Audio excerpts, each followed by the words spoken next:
Ya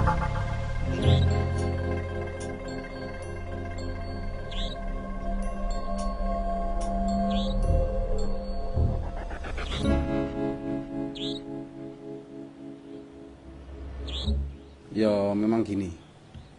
Jadi saya waktu belum istilahnya masih masih gelulang klandung lah, goyar-goyor.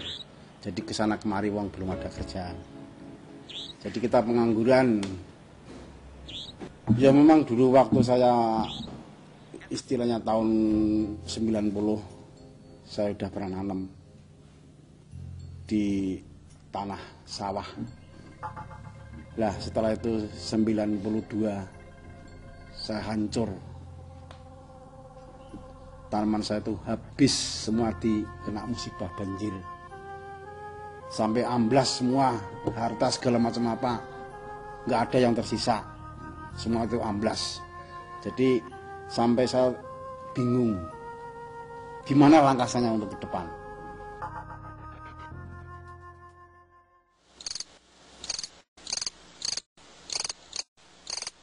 Ya waktu itu istri saya baru melahirkan, ya istilahnya habis kena musibah terus istri melahirkan, terus saya juga bingung lagi. Gimana langkah saya ke depan? Saya biarpun istri saya pagi-pagi cari tangkel itu untuk beli gereh atau beli garam. Jadi untuk masak ya makanya cuma pakai garam aja, nggak pakai apa, paling gereh, paling mampu itu gereh soalnya kemampuan gitu.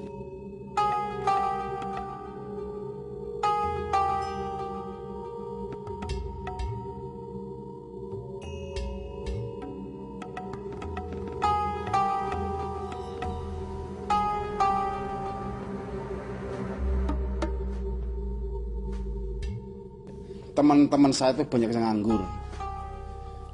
Jadi cuma nongkrong-nongkrong di terminal, terus kerjaan cuma minum, lintang-lintung di terminal. Jadi saya juga merasa gimana langkahnya orang itu. Saya harus bisa mengajak dia untuk berjuang di pantai selatan pesisir.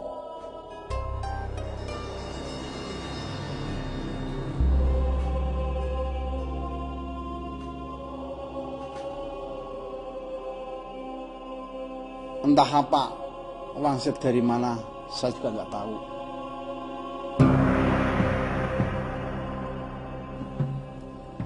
Tiba-tiba kok saya ini ada cenderung ingin membuka lahan di pinggir pantai selatan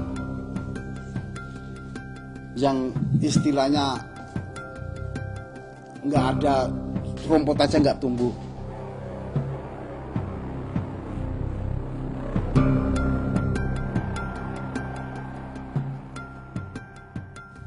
Itu di dekat rumah saya itu sekitar 1,5 kilo lah, nggak jauh lah. Jadi kan termasuk dekat. Itu kalau dari pantai, bibir pantai ke lokasi saya yang saya nanam itu sekitar ya 500 kilo lah, 500 meter.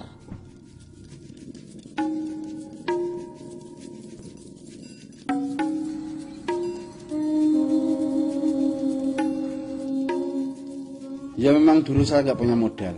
Ya intinya saya ulang lagi masih begini. Jadi saya juga punya kambing 2. Jadi itu anak saya yang melihara lah.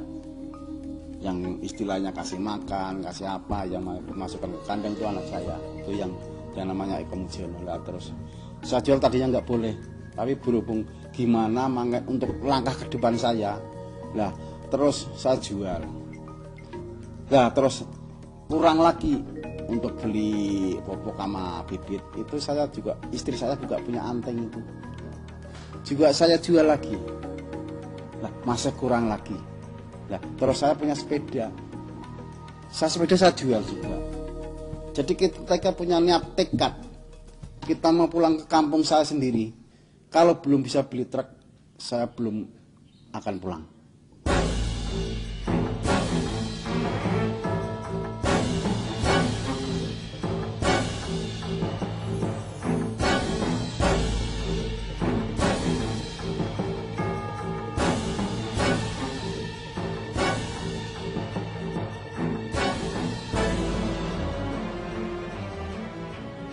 Ya kalau di pasir itu kendala cuma satu masalah angin. Angin itu angin sama juga angin puting beliung entah angin apa. Angin yang paling besar itu memang bisa mengendalikan tanaman semangka. Contohnya gini, dampak di semangka itu pasir itu kan di tanah pesisir kan pasir tanahnya. Jadi kalau kena angin besar itu pasir terangkat sama angin. Jadi ngantem batang, ngantem daun itu daunnya bisa hancur, batang juga bisa hancur.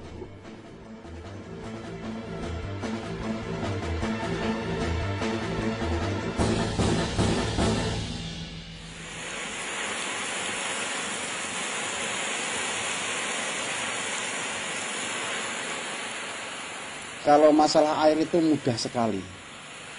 Contohnya ini, pakai bor aja cuma 10 meter aja air itu nggak bakalan sat untuk mengairin berapa hektar saja. Atau 2 hektar atau 3 hektar itu nggak bakalan pasti mampu itu. Ya memang dulu itu nggak pakai pantek, cuman pakai air yang dibikin pakai serumbung itu, serumbung bambu yang kayak gini itu. Jadi sekarang itu teknologi canggih itu pakai mesin diesel itu. Kalau mesin diesel itu kan ini, jadi untuk bikin sumur itu kan pantek itu pakai peralon. Peralon dalam itu sekitar 10 meter. Dari permukaan tanah sampai permukaan air itu cuma 10 meter dalamnya. Itu juga airnya juga bagus sekali. Jadi rasanya itu diminum air mantap juga seperti aqua. Dulu waktu saya pakai sumur timba memang susah sekali. Jadi untuk mengairin itu aja nggak mampu, cuman berapa 100 ubin aja juga mampu, apalagi kalau pakai hiter-hiteran. Karena gini, jadi cuman pakai timba itu kan susah, itu paling membawa air cuman 10 liter, 20 liter itu kan jauh. Sampai 10 meter kan tangan itu kalau pakai timba kan susah.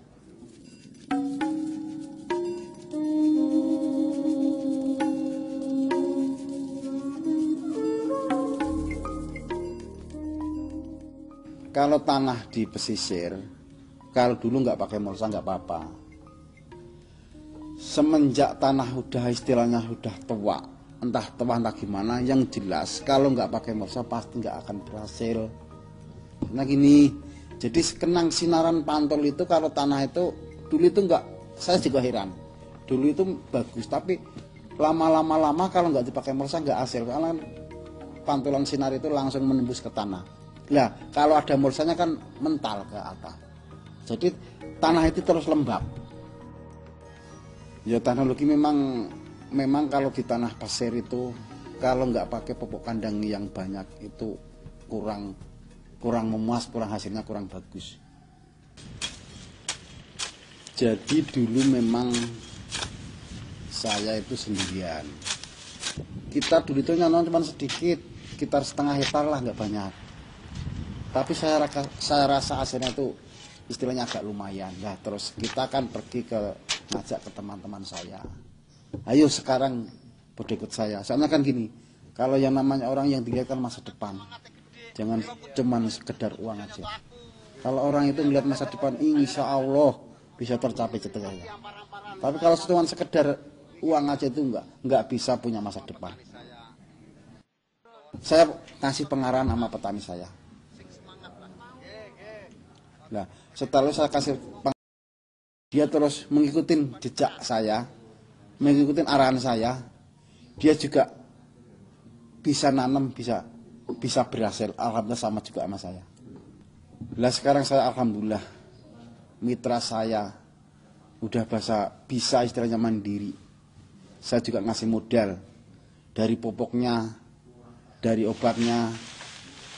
Saya cuma memotong benih, pupuk, terus obat-obatan. Ntar hasilnya itu yang ngolah itu hasilnya. Saya cuma ngambil itu. Jadi intinya gini. Jadi petani udah bisa berjalan. Terus kita tinggal mengikuti jejak dia. Dia itu udah bisa mengatasi semua segala-galanya. Jadi kita tinggal ngode aja. Ngode gimana? Cuman ngatur penanaman aja. Soalnya kan gini. Kalau nggak diatur masalah penanaman, kalau produksi itu gampang, tapi pemasaran itu tumbuhan ntar gimana? Kalau banyakan produk ntar tumbuh di pasar itu harganya hancur. kalau kita nggak minta bantuan PPL, kita nggak mampu. Yang namanya orang itu kan ada batasnya, pemikiran ada batas. Kalau memikirkan sekian banyaknya, sekian orang banyak, kita kan harus minta bantuan PPL. Jadi kita sama PPL kerjasama. Kalau PPL kan cuma melihat buku. Kalau saya kan langsung praktek, langsung terjun ke lokasi. Jadi itu kan lain, buku sama lokasi itu lain. Soalnya kan gini, tanah itu kan nggak sama. Ada tanah pasir, ada tanah yang nggak pasir, ada tanah yang istilahnya bekas padi kan gitu.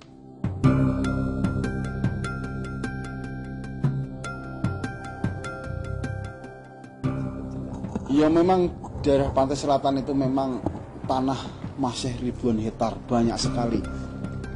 Yang saya baru olah baru sekitar 60%. Jadi langkah ke depan insya Allah di pinggir pantai selatan jadi subur makmur. Saya juga pembimbingan terus tiap 1 bulan sekali di daerah Poring. Keduanya lagi di Kabupaten Purworejo, di wilayah Brongsot, Jatimalang. Saya juga sekarang istilahnya di Jatimalang, saya baru mengembangkan di wilayah Jatimalang.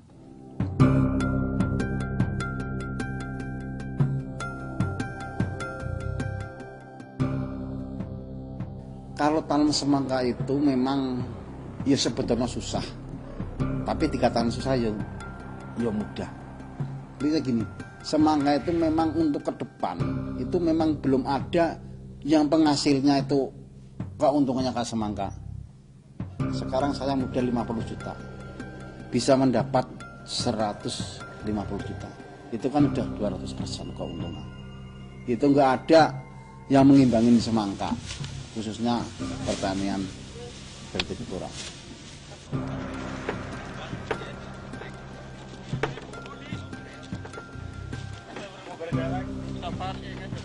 Ya alhamdulillah, waktu dulu saya jatuh bangun, tapi memang jatuh bangun itu dari niat hati kita yang menjalankan. Ya nama semangka itu memang nggak bisa untuk main-main, apalagi istilahnya niatnya itu di cabang-cabang itu nggak boleh. Ya alhamdulillah saya sekarang ini ya mobil sudah bisa beli, rumah juga bisa saya bangun, segala macam. Saya juga ada truk, ada mobil yang untuk saya sendiri, ada yang untuk ngangkutin pupuk. Itu alhamdulillah saya bisa tercapai. Jadi alhamdulillah saya bisa mewujudkan kita perjuangan saya untuk ke depan lagi. Ya inilah perjuangan saya. Selama bertahun-tahun saya nanam semangka di pinggir pantai selatan Kebumen ini. Hasilnya bisa dilihat untuk percontohan masyarakat tempat ini.